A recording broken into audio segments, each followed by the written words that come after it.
Selamat bertemu lagi dan salam sehat buat kita semuanya. Pada kesempatan kali ini kita membahas tentang sejarah wajib atau sejarah Indonesia. Topik kali ini adalah tentang Indonesia pada awal kemerdekaan sampai pada masa demokrasi terpimpin. Hal yang dibicarakan di dalam topik tersebut meliputi kondisi politik pada awal kemerdekaan. Yang kedua adalah terkait dengan kondisi ekonomi pada awal kemerdekaan. Dan secara khusus atau secara spesifik dipelajari tahapan tentang Indonesia pada masa demokrasi liberal atau pada masa parlementer dan pada masa demokrasi terpimpin.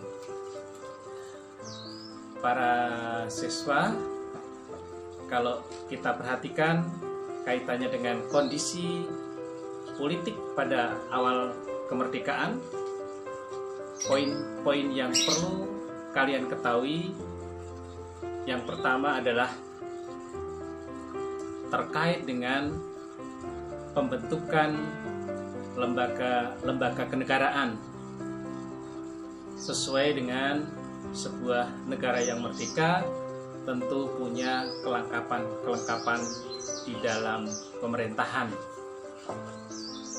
Nah, untuk pembentukan lembaga yang ada dalam negara atau lembaga kenegaraan itu sudah dibahas di dalam rapat PPKI atau sidang PPKI tanggal 18, tanggal 19, tanggal 22. Hal itu isi-isinya membahas kaitannya tentang lembaga-lembaga dalam suatu negara. Meskipun awal pembentukannya tidak sempurna, tetapi ini merupakan langkah awal di dalam membentuk lembaga di dalam negara. Nah, dalam bagian ini kalau kita lihat nanti dalam pembentukan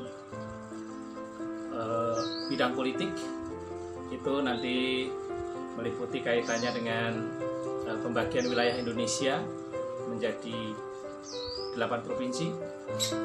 Kemudian juga dibentuk Badan Keamanan.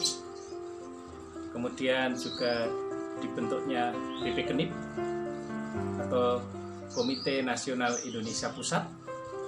Kemudian juga disahkannya kaitannya dengan dasar negara dan lembaga atau partai-partai politik. Sekali lagi Anda bisa lihat isi dari sidang PPKI tanggal 18, 19, dan 22 Agustus. Ini sudah pernah kita pelajari di kelas 11. Kemudian yang perlu Bapak tekankan di dalam hal yang kedua yaitu kaitannya dengan kondisi ekonomi Indonesia pada awal kemerdekaan. Kondisi ekonomi pada awal kemerdekaan adalah sangat buruk. Kondisinya sangat buruk. Nah, kondisi tersebut disebabkan dua hal penting. Yang pertama adalah karena adanya blokade ekonomi oleh Belanda.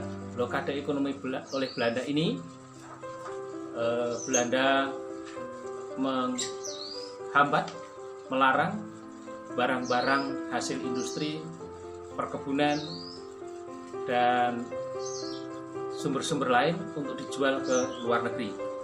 Nah, sementara juga bangsa kita tidak bisa import, ya, kaitannya dengan bahan-bahan yang dibutuhkan dalam negeri dan masalah obat-obatan atau yang berkaitan dengan kesehatan juga dilarang atau diblokade oleh Belanda. Belanda melaksanakan ini salah satu tujuannya adalah agar tidak terjadi penyelundupan senjata dan tujuannya menghancurkan Indonesia. Alasan yang kedua, kondisi ekonomi kita sangat buruk, ya, adalah adanya eksploitasi pada masa pendudukan Jepang yang sangat besar, ya.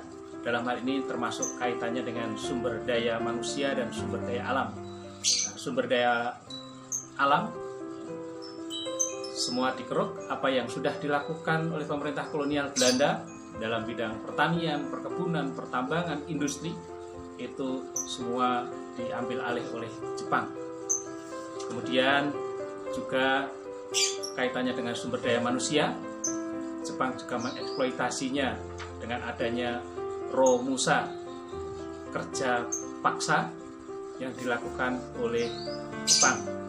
Kemudian juga tidak hanya kaum laki-laki yang dijadikan Romusa, tetapi juga untuk kaum wanita itu lebih tidak manusiawi lagi karena dijadikan sebagai budak seks untuk melayani para serdadu atau tentara Jepang yang disebut dengan Jugun Yanku. Nah, kemudian kalau kita lihat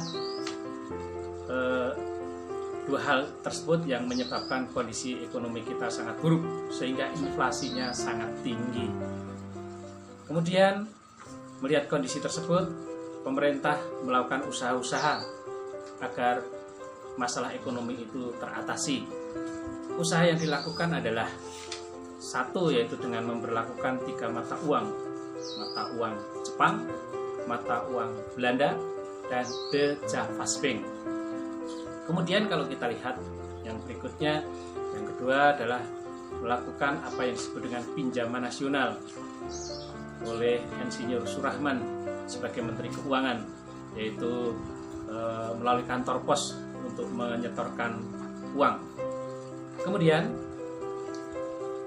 yang berikutnya kalau kita perhatikan adalah kaitannya dengan konferensi ekonomi. Konferensi ekonomi pertama, konferensi ekonomi kedua yang pernah dilakukan di Jakarta dan Solo. Ini adalah dalam rangka untuk merumuskan masalah-masalah yang berkaitan dengan ekonomi. Kemudian ada namanya planning board, ya. Ini adalah badan perancang ekonomi yang tujuannya juga tidak lain adalah untuk mengatasi masalah ekonomi tersebut. Kemudian yang berikutnya dibentuk apa yang disebut dengan Casimo Plan atau program Casimo. Ignatius Joseph Casimo ini sebagai Menteri Kemakmuran, sebagai Menteri Bahan Pangan, maka upaya-upaya yang dilakukan antara lain dengan menanami tanah-tanah yang kosong, kemudian melakukan transmigrasi, pembagian bibit unggul, kemudian pembatasan penyembelihan hewan ternak. Nah, dalam hal ini ya, juga masih ada program-program ekonomi yang selanjutnya yang kalau kita lihat menyangkut masalah keuangan juga nanti memberlakukan mata uang Indonesia ORI, ya, pada bulan Oktober tahun 1946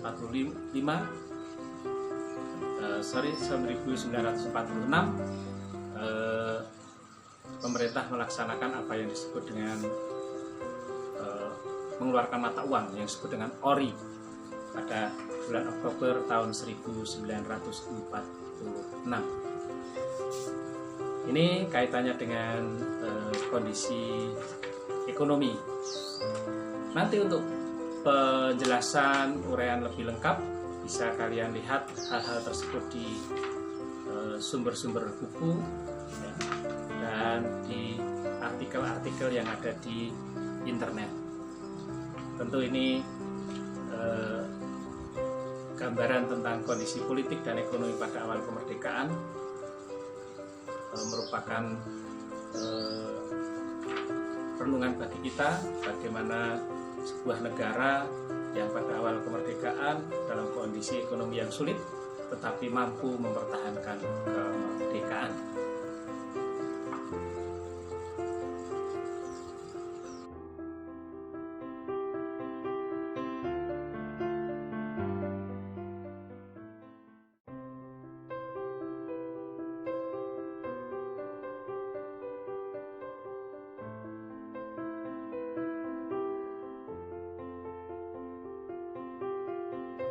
Itu tadi gambar atau foto-foto yang berhubungan dengan materi yang Bapak sampaikan, sehingga foto dan gambar ini memberikan ilustrasi, ya, gambaran agar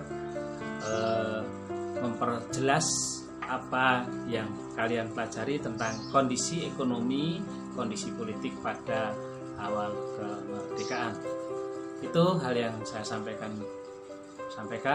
Mudah-mudahan kalian dengan upaya ingin tahu, akhirnya kalian bisa membaca dari berbagai sumber. Terima kasih, semoga kalian juga selalu sehat